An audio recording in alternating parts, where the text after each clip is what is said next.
I rode the full ring road with a 65-kilogram pillion on 4 scooters over 4 weeks. Scoopy, NMAX, PCX, XMAX, and the PCX 150 drew the highest pillion satisfaction at everyday touring speed, cited for seat width, footrest position, and suspension over the North Coast joins.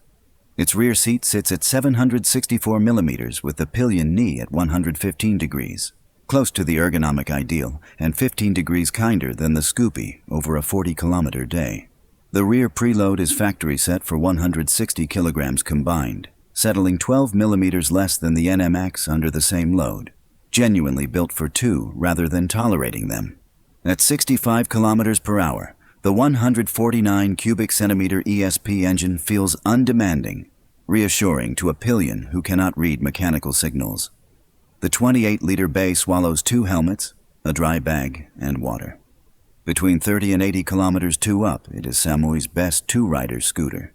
The XMAX wins past 100 kilometers, the Scoopy under 20.